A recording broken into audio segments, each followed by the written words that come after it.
Some of us carry our fear on our back. Here's your look at the McFarlane Toys DC Multiverse, The Last Night on Earth, Bane.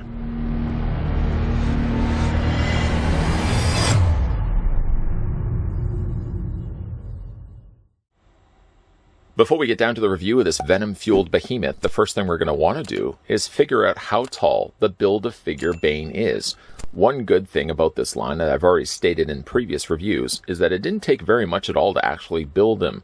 You only needed to buy 4 figures, and of those 4 figures, I thought all of them were really good, decent sculpts. So I don't think I really had any wasted figures. You know, sometimes when you do buy yourself like 6 to 8 figures, there are some figures that you know to yourself you would never pick up, but you simply just buy them because you want to build a figure. I don't feel like that was the case here when we had a look at all the 4 outstanding releases under this particular wave. As for Bane himself, he stands 8.2 inches in height. Let's switch that to centimeters, revealing that the Build-A-Figure Bane is 20.8 centimeters tall. Comparing the Bane with the other figures that we've had a look at, let's bring in Last Night on Earth, Bruce Wayne or Batman. We also had a look at Wonder Woman. A little bit taller, of course. And then, of course, we also had a look at Omega. Omitted, of course, from this lineup is the Scarecrow. Simply just because, again, he's going to be using a display stand. But there is another way. Oh, yes, there's another way that you can also display Scarecrow. And it will involve attaching him to the back of Bane.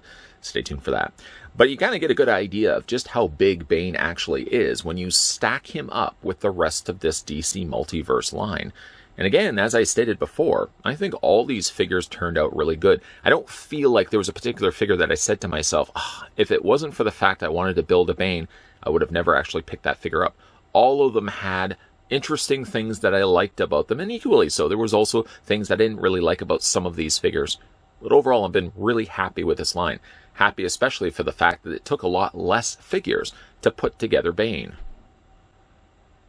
And of course, in that opener, we completely left off Scarecrow. There's a reason for that. You remember that Scarecrow came included with a display stand, but there is another way that you can attach him, and that's attaching him to the back of Bane. What you need to do is just spin the figure around. Now on the back, you'll see that there's a little hole here.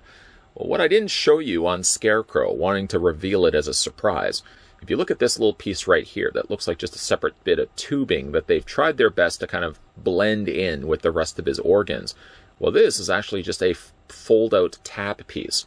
You fold it out and you have yourself a little plug that basically just plugs into the hole on the back of Bane. All you do is just take the figure.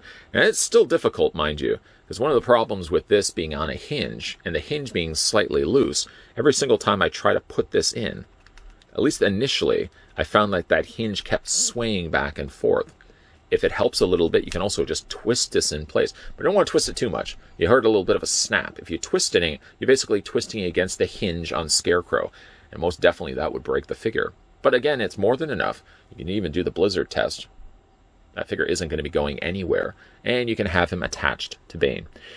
Now, in the comics, I feel like he held on to Bane just a little bit better. One of the biggest problems I find with Scarecrow, and it's ever more apparent when you actually get him on top of Bane's shoulders, is that his hands, his fingers, don't really quite attach to Bane at all.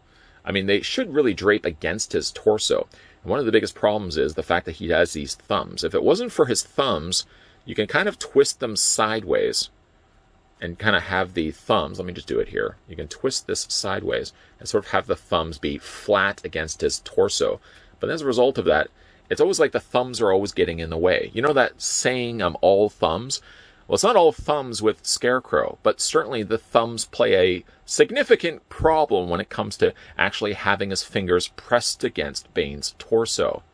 But again, that's a great way to displaying it.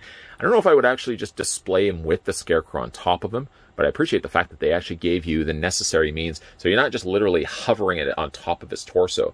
Like, literally, that plug is more than enough to keep Scarecrow in place, and it's definitely not going to be going anywhere.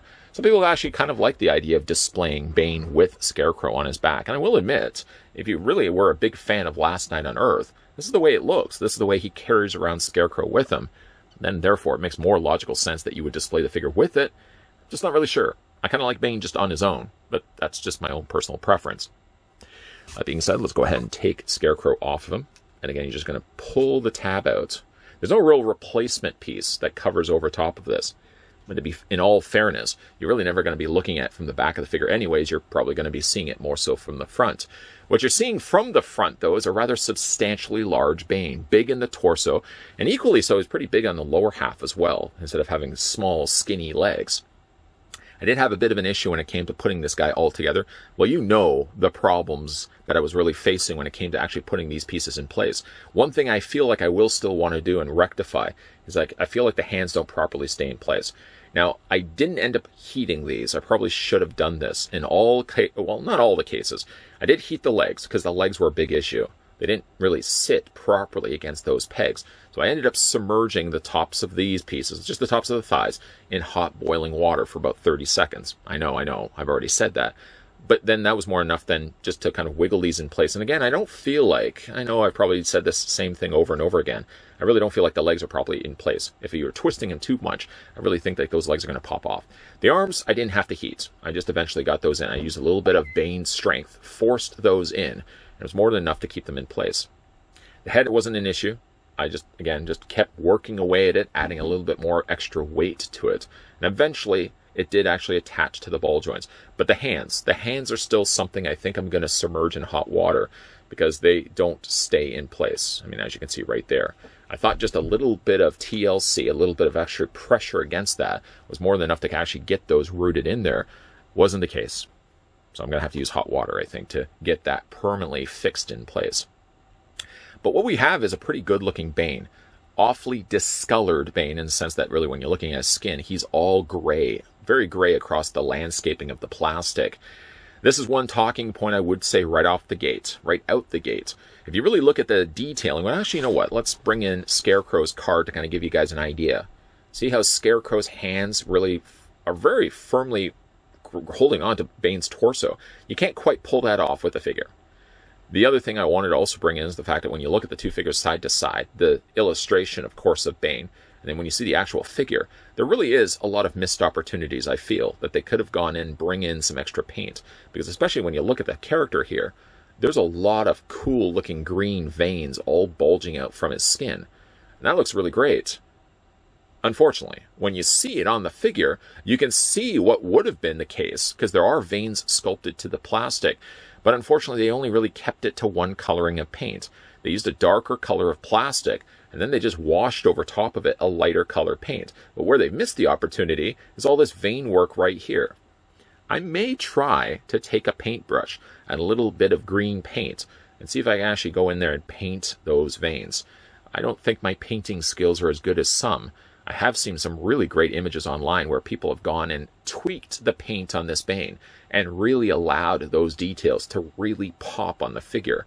I feel like especially on the arms, and when you see the neck too, like there's a lot of neat veins that they put onto the neck sculpting. Unfortunately, it just gets so lost because there's no extra paint. There's no darker colors to bring those veins to the forefront, and nor is there actually darker any additional greens to really make those stand out either. So that's a bit disappointing. The head sculpt is really good though. Smaller portrait on Bane. You can see he's sporting a similar bat logo for his face here.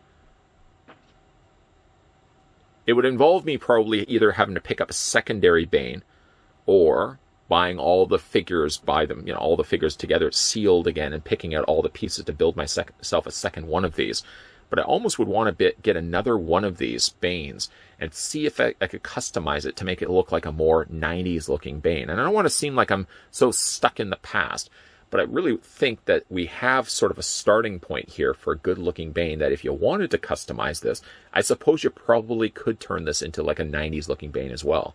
But I do like the detailing on this guy. Though, again, like his colors are very much rooted in grays and blacks. Grays and blacks everywhere you see. Well, technically, except for the green right here. I mean, they tease you a bit for the fact that there's the green here on this tubing for his venom, and yet leaves it off everywhere else on the figure. If they had used this green, or even a slightly darker shade of that, and incorporated that into the veins, I know, I keep saying the same thing over and over again. Looking at the detailing on the figure, of course, you got the belt there on the back, a little side strap here with a couple of little pockets located on the side of the figure. Spin it around. I like the detailing that they did to the pants. where again, like there's a little bit of texturing, similar to the thing that I praised the Last Night on Earth Batman for. Adding a little bit of texturing definitely goes a long way. Smoother material doesn't translate always well to a figure because sometimes it looks like the company didn't want to add any additional sculpting. I will say, to the credit of McFarlane Toys, they really did do a lot of nice additional sculpted details, especially to the fabric. Now, this part of his top is softer plastic. If you think you can pry this off, I suppose you could. I mean, it does look like it's finished underneath, but I think right here it's all glued in place, so you really wouldn't be able to remove that. But I like the fact that this is softer plastic. It certainly works a lot better when it comes to the articulation on the figure that we'll talk about in a second. He's big, he's bulky, he's exactly the way that Bane, I feel, should be. Nice detailing done to his boots. Possibly, they could have probably added a little bit of extra silver here, because again, like when you're looking at it, it's a lot of black. There's a lot of black going on here, and very little of anything else. Silver on his belt, some nice additional red on the interior, and he's got a little bit of silver there also on his knuckles, there on his hands as well. So I suppose he has the coloring where it needs to be. Maybe my biggest problem with Bane, if anything else, is the fact that he has such a great sculpt going for him. And I feel like it leaves so much on the table that they really could have gone in there, and I know I've already said it already, but added so much additional green, or a wash of black paint, or something on this to really give some dark, stark contrast, with just the basic bare bones coloring of gray that they used for this guy. Again, I really feel like so many of details were left on the table.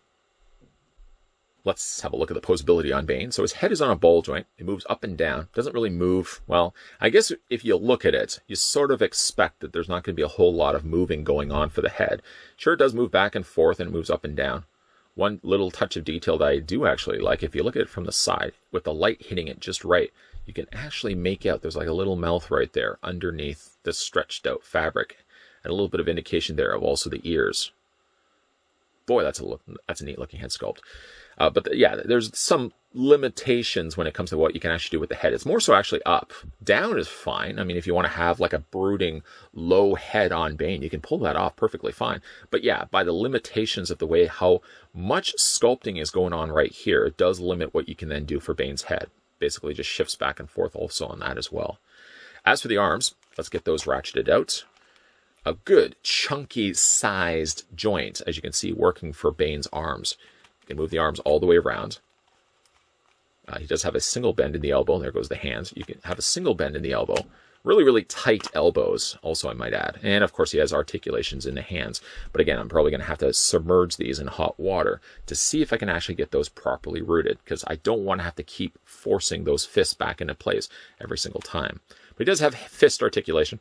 Of course, it moves back and forth as well. Mileage may vary depending on how successful you are to get that in place. He has an upper torso. I knew that was going to happen. He has an upper torso ball joint. Back and forth. And you can also rotate it back and forth this way. His legs. I know I already said this already. His legs are very limited. You really can't do anything with them. You can swivel them. And I'm really surprised I was actually able to plug that back into place. As soon as that popped off, in the back of my head, I'm thinking, oh no, I'm going to have to submerge that in hot water again. But I guess I did make that socket wide enough that once that did unplug, and I'm sure it's going to happen again, it was easy just to pop that back into place. Whew, that's relief off my shoulders. He does have a articulated point in his knees. It is really tight on this particular figure, and there goes, again, that leg on the... Oh, such problems. Yeah, see, now it's not really holding it properly. I'm going to have to submerge that in hot water again. But he does have the single hinge on the knee. I guess we can kind of look at it. Let's just put the figure down here. Let's go through any more hassle of having to do it. But he does have articulation on the lower leg. You can rotate that back and forth. And he does also have articulation in the foot, just really tight on these joints. Back and forth on the leg. And he also can rotate back and forth this way with articulation on the toes. Gonna have to get some hot water going on. I don't think I've actually had a build a figure with so many issues when it came to actually getting him to stay properly together. Bane is just he's literally a bane of my existence. Between popping out hands, popping out legs, and just the fact alone that he doesn't have paint where I feel like he should have had paint. I feel like this could be a better constructed Bane. Cosmetically, I feel like he probably could have had a whole lot more color incorporated to his skin. And I definitely think there was an issue when it comes to putting this guy together. Now, if you picked up this figure for yourself and you haven't had any issues, maybe it's just me. But I do admit that there was a lot of struggle going on getting this guy put together. The end result is a Bane I actually really like. He looks really good and imposing, but he is awful pain in the you-know-where to actually get him to be put together, and while that's happening, to also stay together as well. When Todd McFarlane first announced for his newest wave of DC Multiverse figures he was going to be approaching The Last Night on Earth, I was pretty excited by the news. I was a big fan of The Last Night on Earth, and I thought it to be a fun read, a different take on Batman in a post-apocalyptic war, and I thought there were strong enough characters that could be good contenders for plastic figure releases, and I think I was right. I think, though this particular wave was limited to only 4 figures, I think the figures that we did get were all really great releases, with no real, quote, throwaway figures, where sometimes you buy a figure simply just for the bath piece. I don't think that was the case at all with any of the figures that we got. All of them were really good. The end result is, of course, putting together a rather beastie-looking Bane. And when you think about it, the last time we actually got ourselves a Build-A-Figure Bane was back in DC Universe, where we got a more Nightfall 90s-era Bane. That's not a 90s-era Bane that we're getting here. This one is the big behemoth from The Last Night on Earth. And again, a good, strong contender for a Build-A-Figure. If you're going to make a Build-A-Figure of anything, why not take the big, towering Bane? A nice icing on the cake on this particular one is the release of the Scarecrow that you can see pairs on to the back of Bane's back. Sort of a Master Blaster beyond Thunderdome, which is a bit of, again, that throwback to the post-apocalyptic war and the world that inhabits The Last Night on Earth. So again, I like the idea that they went with that Master Blaster look, where you've got the Scarecrow sort of perched on top of the Bane, sort of giving him the instructions. It looks great on display, whether I would display him with or without the Scarecrow. The idea that you can attach Scarecrow to his back is a great touch. Minus, of course, if you do take the Scarecrow off, you're going to be left behind with a little hole on Bane's torso. But it's small, it's insignificant, and certainly not even going to see it when you're looking at the front of the figure. The figure is big, the figure is commanding in presence, and there's a whole lot of plastic that they put into this piece. The only thing, again, the problems with this particular figure are paint. Paint being I feel number one, although it could come pretty close to also the way he's constructed, because I had some real issues keeping this guy together. Hands falling off, legs falling off. Well, you already saw a little bit of that in this review. But I feel like this guy, from a cosmetic standpoint, looks great if he had only had just a little bit of contrasting paint. There is so much black, at least as an outfit, and there's so much gray, at least in his skin. But he needed a little something extra. A little bit of contrasting wash of dark paint, and certainly to bring those veins out like they did from the comic. Actually add a little bit of green to it. He's got the green on the tubes of his forearms. I really wish they had continued that trend for the rest of the plastic on his body, because I really think for his arms, his torso, and his neck, if they had popped those sculpted details of the veins with a little bit of green, I think this figure would look fantastic. It still looks fantastic now, but just think with a little bit of wash and a little bit of love, how much grander Bane could look just with a little extra bit of coat of paint. I still love the design of this Bane. Definitely gonna have to go back, I think, to the hot water bath just to fix up the problems with his legs. I thought I had already fixed them, but that one leg is giving me some problems. I'm definitely gonna have to do the exact same thing with the fists, because the fists are just falling off way too frequently. Overlooking those points, and of course the problems with the paint, I'm really happy that we did get ourselves a Build-A-Figure Bane, because it's been a long time coming. Have you picked up this wave for yourself? If so, let me know down below in the comments section what you guys think of the Last Night on Earth DC Multiverse figure wave, and let me know, of the figures that we've looked at in this wave, which one is your favorite. If you're also new to this channel and you're liking all the content you're seeing, because we do post a lot of content, there is always a lot of content coming your way. Make sure you hit the subscribe button down below. Make sure you turn the bell notification on.